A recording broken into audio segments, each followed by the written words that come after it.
तर या ठिकाणी आपण क्वेश्चन नंबर 26 सॉल्व करणार आहे.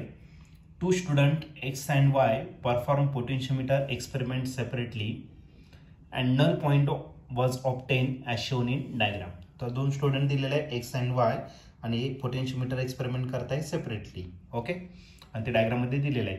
ड्युरिंग द एक्सपेरिमेंट तर पहिला नंबर दिलेला आहे X increase the value of R. तर एक स्टुडंट जो आहे तो आर या रेजिस्टन्सची व्हॅल्यू काय करतोय, इन्क्रीज करतोय. सेकंड नंबर दिलेला आहे Y decrease the value of yes. Yes म्हणजे शंट रेजिस्टर असला पाहिजे रेजिस्टन्स. तर वाय काय करतोय, यसची व्हॅल्यू कमी करतोय. The position of null point obtain by student X and Y respectively. तर नल पॉईंटमध्ये किती शिफ्टिंग होणार आहे ते आपल्याला या ठिकाणी काय करायचं, फाइंड करायचं आहे. ओके, तर क्वेश्चन 2020ला आलेला होता. तर याच्यासाठी तुम्हाला ही डायग्राम पण दिलेली आहे. ओके, तर या डायग्राममध्ये जर तुम्ही बघितलं तर या ठिकाणी तुम्हाला ड्रायव्हिंग सोर्स दिलेला आहे, त्याच्यानंतर हा रेजिस्टन्स आहे, की दिलेला आहे, त्यानंतर ए बी वायर दिलेले आहे, युनिफॉर्म वायर. त्यानंतर जो EMF सेल कम्पेअर करणार आहे तो E1 आहे, त्याला एक पॅरललमध्ये रेजिस्टन्स कनेक्ट केला, शंट रेजिस्टन्स यस, आणि की K1 आहे. त्याला गॅलोनोमीटर कनेक्ट केलं आणि गॅलोनोमीटरचं जॉक की आणि तो पॉईंट Pला आपण टच केलेला आहे. ओके, तर आर जर इन्क्रीज झाला तर काय होणार आणि यस जर डिक्रीज झाला म्हणजे एक स्टुडंटने आर इन्क्रीज केला आणि वाय स्टुडंटने यस डिक्रीज केला तर या नल पॉईंटमध्ये काय होणार आहे, शिफ्टिंग कुठे होणार आहे, बी कडे जाणार का ए कडे जाणार, ते आपल्याला या ठिकाणी फाइंड करायचं. त्याच्या 4 ऑप्शनपैकी पहिलं जे ऑप्शन आहे ए, तर त्याच्यावरती आपण डिस्कशन करू. ए ऑप्शन दिलेला आहे तुम्हाला वुड शिफ्ट टुवर्ड्स बी, म्हणजे एक्स जो स्टुडंट आहे तर त्या केसमध्ये तो बी पॉईंटकडे शिफ्ट होणार. अँड वाय स्टुडंटसाठी कॉमा दिलेला आहे वुड शिफ्ट टुवर्ड्स ए, म्हणजे एक्स साठी बी कडे शिफ्ट होणार एक स्टुडंट असेल तर, आणि वाय स्टुडंट असेल तर ए कडे शिफ्ट होणार. तर ही पहिलं ऑप्शन आहे. बी ऑप्शन आहे would shift towards B by both X and Y. एक स्टुडंट असू द्या नाही तर वाय स्टुडंट असू द्या, ते बी पॉईंटकडे शिफ्ट होणार आहे ते सांगितलेले. C option would shift towards point A. Okay, एक स्टुडंट जर असेल त्याचा पॉईंट कुठे चालला, ए कडे तो शिफ्ट करतोय, वुड शिफ्ट टुवर्ड्स बी, आणि वाय स्टुडंट जर असेल तर तो कुठे जाणार, बी कडे जाणार. आणि लास्टचं डी ऑप्शन आहे would shift towards a bye both X and Y. X आणि वाय दोन्ही स्टुडंटसाठी जो शिफ्टिंग पॉईंट आहे तो कुठे होणार, तर ए कडे तो शिफ्ट होणार आहे.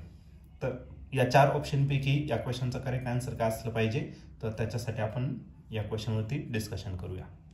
तर या क्वेश्चनमध्ये आपल्याला 2 स्टुडंट दिलेले आहे एक्स अँड वाय आणि ते परफॉर्म करताय पोटेन्शियोमीटर एक्सपेरिमेंट सेपरेटली, आणि त्यांचा नल पॉईंट जो दिलेला आहे तर ते डायग्रामात दिलेलं आहे. मग सर्वात पहिले आपण डायग्राम या ठिकाणी काढून घेऊ. ठीक आहे, तर या ठिकाणी आपल्याला एक सेल दिलेला आहे. ओके, हा त्याचा पॉझिटिव्ह टर्मिनल आहे, त्याच्यानंतर हा निगेटिव्ह बॅटरी दिलेली आहे, हा त्याचा पॉझिटिव्ह टर्मिनल आहे, हा झाला त्याचा निगेटिव्ह, आणि याचं जे EMF आहे ते किती दिले तर ई इतकं त्याचं EMF आहे. ओके, आणि त्या ठिकाणी या ठिकाणी आपल्याला एक रेजिस्टर दिलेला आहे, एक्सटर्नल रेजिस्टर आर दिलेला आहे. ओके, त्यानंतर आपल्याला या ठिकाणी एक की दिलेली आहे, की कोणती दिलेली आहे तर की दिलेला आहे, आणि त्याच्यानंतर या ठिकाणी एक पॉईंट दिलेला आहे, त्या पॉईंटचं नाव काय तर बी पॉईंट दिलेलं आहे. आणि या ठिकाणी आपल्याला एक पॉईंट दिलेला आहे, त्या पॉईंटचं जे नाव आहे ते काय तर ए पॉईंट आहे. ओके, आणि ही जी या ए आणि बी पॉईंटमध्ये आपल्याला एक वायर दिलेलं आहे, युनिफॉर्म वायर. ओके, असं दिलेलं आहे तुम्हाला. ही सर्किट या ठिकाणी आपली वरचा पार्ट जो आहे तो कम्प्लीट झाला. ओके, त्याच्या बिलो आणखीन काय दिलेलं आहे तुम्हाला, एक सेल दिलेला आहे. हा जो ए पॉईंट आहे त्या ए पॉईंट नंतर आपल्याला एक सेल दिलेला आहे, आणि त्या सेलचं जे EMF आहे तर तितके दिलं तर E1 इतकं त्याचं EMF दिलं आहे. त्याचा पॉझिटिव्ह टर्मिनल आणि हा काय झाला निगेटिव्ह टर्मिनल. त्याला एक रेजिस्टन्स कनेक्ट करायचा, पण तो कसा कनेक्ट करायचा, पॅरललमध्ये, म्हणजे शंट रेजिस्टर असेल, शंट रेजिस्टन्ससाठी दिलेला आहे यस इतका दिलेला आहे. त्याच्यानंतर एक की दिलेली आहे आणि त्या कीला K1 असं नाव दिलेलं आहे, आणि या दोघांचं जे कॉम्बिनेशन आहे तर त्याला आपण गॅलोनोमीटर कनेक्ट केलेलं आहे, आणि गॅलोनोमीटरचं जे अदर एंड आहे तो या वायरला टच केलेला आहे, तो भेटला आपल्याला पी पॉईंट. पी पॉईंट म्हणजे आपला कोणताच भेटला तर नल पॉईंट. अशा पद्धतीने तुम्हाला डायग्राम या ठिकाणी दिलेली आहे. ओके, त्यानंतर पहिली केस दिलेली आहे तुम्हाला. पहिल्या केसमध्ये तुम्हाला एक्स हा स्टुडंट आहे जो काय करतोय, एक्सपेरिमेंट परफॉर्म करतोय. एक स्टुडंट काय करतोय, या आरची जी व्हॅल्यू आहे ती काय करतोय, इन्क्रीज करतोय. Okay, according to Ohm's law, जर आपण काय घेतलं या ठिकाणी ओहम्स लॉ जर घेतलं, according to Ohm's law V is equal to आपल्याला काय भेटणार आहे IR. ओके, मग आता या केसमध्ये त्याने काय केलं तर एक स्टुडंटने काय केलं, हा जो आर आहे त्याची व्हॅल्यू काय केली, इन्क्रीज केली. ओके, आर इन्क्रीजेस व्ही काय असणार तुमचं कॉन्स्टंट असेल बरोबर का नाही. म्हणजे आय आणि आर याच्यामध्ये कसं रिलेशन असणार आहे, इनव्हर्स रिलेशन या ठिकाणी असणार बरोबर का नाही. मग आपल्याला दिलेलं काय तर या ठिकाणी आर इन्क्रीजेस, आर जर इन्क्रीज झाला तर करंट आय जो आहे तो काय होणार तर तुमचा डिक्रीज होणार. ओके, करंट काय झाला डिक्रीज झाला. ओके, आणि त्या केसमध्ये तुम्हाला नंतर वाय स्टुडंटचं दिले. पहिले आपण एक्स स्टुडंटचं या ठिकाणी कन्सिडर करणार आहे. वाय स्टुडंट काय करतोय, यस व्हॅल्यू जी आहे ती काय करतो डिक्रीज करतोय. त्यानंतर बघू तर आपल्याला पोझिशन ऑफ नल पॉईंटमध्ये काय होणार आहे ते आपल्याला फाइंड करायचं एक्स स्टुडंटसाठी. आता आय काय झाला आपला डिक्रीज झाला. आणि जर आपल्याला पोटेन्शियल जर फाइंड करायचं असेल तर पोटेन्शियलचा फॉर्म्युला काय असणार आहे, पोटेन्शियलचा formula E minus I R. Okay, I का असणार करंट आणि आर का असणार त्याचं इंटरनल रेजिस्टन्स आहे तुमचा पोटेन्शियलचा फॉर्म्युला. ओके, आता या ठिकाणी पोटेन्शियल आपलं काय होणार आहे, करंट काय झाला डिक्रीज झाला. करंट डिक्रीजेस म्हणजे हा जो टर्म आहे तो काय होणार तर इज मायनस आहे ती काय होणार तर इन्क्रीज होणार. म्हणजे या केसमध्ये व्ही जो असणार तो व्ही काय होणार तर आपला इन्क्रीज होणार. व्ही जर इन्क्रीज झाला आणि by principle of potentiometer V increases by principle of potentiometer potentially directly potential difference between that two point is directly proportional to the length. मग जर एक स्टुडंट घेतला, आता कोणासाठी घेतो मी एक स्टुडंट, तर हा नल पॉईंट तुमचा वाढणार आहे कारण पोटेन्शियल तुमचं काय आलं तर वाढलेलं आहे. ओके, मग हा जो पॉईंट आहे हा नल पॉईंट तो पी डॅश कन्सिडर करू. हा पी डॅश शिफ्ट होणार आहे आणि तो कोणत्या साईडला शिफ्ट होणार तर बी कडे या ठिकाणी शिफ्ट होणार आहे. ज्यावेळेस तो कोणता एक स्टुडंट परफॉर्म करतोय एक्सपेरिमेंट, एक स्टुडंट या ठिकाणी काय करतोय परफॉर्म करतोय. ओके, आता दुसरं दिलेलं आहे वाय स्टुडंट दिलेलं आहे. हे सगळं कोणासाठी झालं फॉर एक्स स्टुडंट.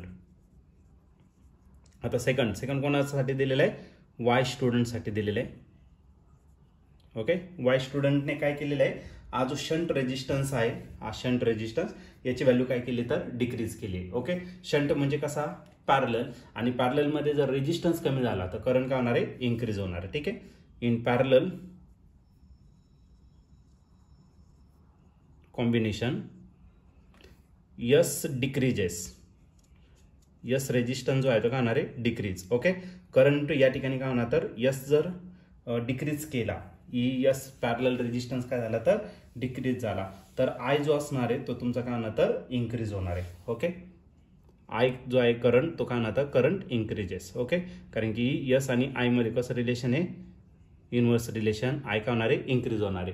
आणि जो पोटेन्शियल डिफरन्सचा फॉर्म्युला आहे, पोटेन्शियल डिफरन्सचा काय formula I minus I R. Okay, म्हणजे हा जर वाढला तर हा टर्म वाढणार, हा जर वाढला तर याची व्हॅल्यू जी आहे व्ही काय होणार तर या ठिकाणी डिक्रीज होणार आहे. व्ही डिक्रीजेस आणि व्ही आर डायरेक्टली प्रोपोर्शनल काय असणार आहे एल असणार आहे. ओके, पण या ठिकाणी व्ही डिक्रीज होणार आहे म्हणजे याचा अर्थ लेंथ पण काय होणार आहे डिक्रीज. म्हणजे वाय नंबरचा वाय स्टुडंट एक्सपेरिमेंट करणार आहे, हा पॉईंट इकडे नाही भेटणार, आय या साईडला शिफ्ट होणार आहे, त्याला आपण काय करू पी डॅश डबल डॅश करू आणि हा झाला वाय स्टुडंटचा झाला.